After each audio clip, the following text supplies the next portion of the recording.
Hello बच्चों, तो चलिए इस प्रश्न को पढ़ते हैं। उस त्रिभुज की भुजाओं की समीकरण ज्ञात कीजिए जिसके शीर्ष -1, 4, -2 तथा -5, -3 हो। तो यहाँ पर देखो हमारे पास में एक त्रिभुज के तीनों शीर्षों के निर्देशांक दिए हुए हैं, तो हमें उसकी तीनों भुजाओं के समीकरण बताने हैं। तो प्रश्न में आगे बढ़ने से पहले इस प्रश्न से संबंधित जो मुख्य उदाहरण है उसकी हम चर्चा कर लेते हैं। देखो मुख्य उदाहरण, यदि यदि किसी रेखा यदि किसी रेखा की प्रवणता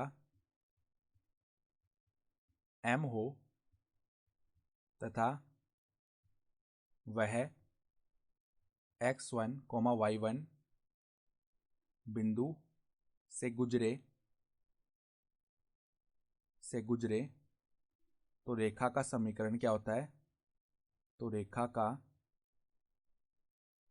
समीकरण किस प्रकार लिख सकते हैं? देखो हम y माइनस y1 बराबर में m गुणा x माइनस x1, ये होता है रेखा का समीकरण। ठीक है।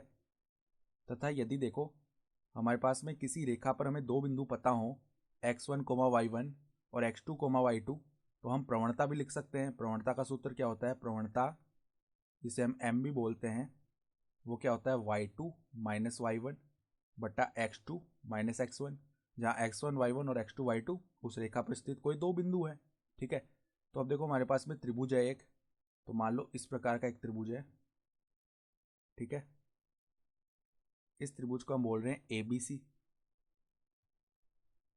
और इसके निर्देशांक दिए हुए हैं हर शीर्ष के -1, 8, 4, -2 और -5, -3। तो हमें तीनों ये जो भुजाएं हैं AB, BC और AC, इनकी समीकरणें बतानी है। तो सबसे पहले AB की समीकरण हम कैसे निकालेंगे? पहले हमें AB की प्रवणता चाहिए और AB पर स्थित कोई बिंदु चाहिए। तो बिंदु तो हमारे पास में एक नहीं दो हैं, तो उसकी तो कोई चिंता नहीं है, हमें तो केवल प्रवणता निकालनी है AB की। ठीक है। तो देखो अगर हम AB की प्रवणता निकालें तो y2 माइनस y1 यानी कि -2 माइनस का 8 बट्टा में x2 माइनस x1 यानी कि 4 माइनस में माइनस का 1 यानी ये बन जाएगा -10 बट्टा में 5। ठीक है। तो ये -2 हो गया। तो ए बी की प्रवणता भी आ गई और इस पर स्थित एक बिंदु हम ए मान लेते हैं -1, 8 है। तो देखो ए बी की समीकरण क्या हो जाएगी? ए बी की समीकरण अगर हम लिखना चाहें तो वो क्या आ जाएगी? y माइनस y1 यानी y माइनस 8 बराबर में m का मान है -2 गुणा में x माइनस x1, तो x माइनस में माइनस का 1, तो x प्लस 1 हो जाएगा इधर। तो देखो ए बी की समीकरण क्या बनी? ए बी की समीकरण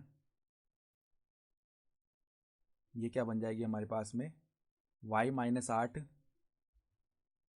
बराबर में -2x -2 अर्थात देखो y प्लस में 2x और इस -8 को उस तरफ भेजा तो प्लस का 8 बन गया, तो 8 - 2 कितना हो गया? 6 हो गया। तो ये आ गई ए बी की समीकरण। ठीक है।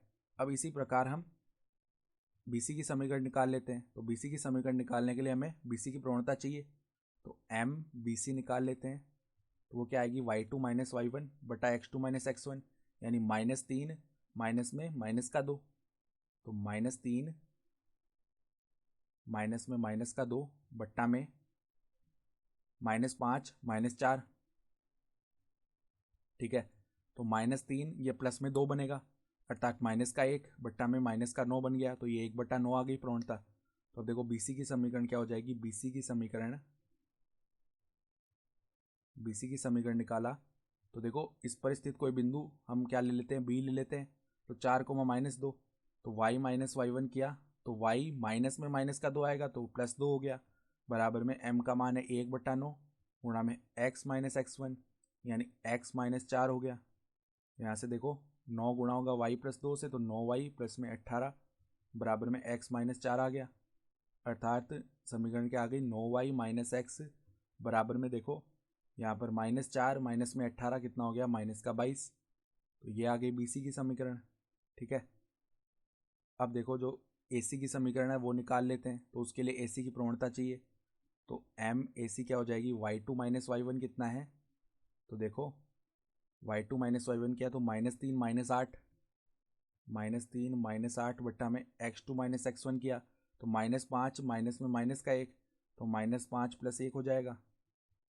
तो ये क्या हो गया, -11 बट्टा में -4 यानी कि 11/4 आ गई प्रवणता। ठीक है, तो 11/4 आ चुकी है। तो देखो AC की समीकरण क्या आ गई, y - y1 यानी कि y - 8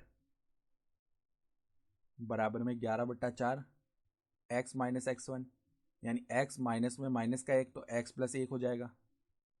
तो ये देखो क्या बनेगी, 4y - 4 × 32 बराबर में 11x + 11 अर्थात 4y - 11x बराबर में 11 में हमने जोड़ दिया कितना, 32। ठीक है, तो ये कितना आ जाएगा हमारे पास में 43 आ जाएगा। तो AC की समीकरण आ गई 4y - 11x बराबर 43। तो इस प्रकार देखो जो हमारे पास में त्रिभुज है उसमें तीनों भुजाओं की समीकरण क्या होगी, y + 2x बराबर 6, 9y - x बराबर -22 और 4y - 11x बराबर 43। यही हमारे उत्तर भी हो जाएंगे। तो आशा करता हूँ कि आपको ये प्रश्न समझ में आया होगा। धन्यवाद।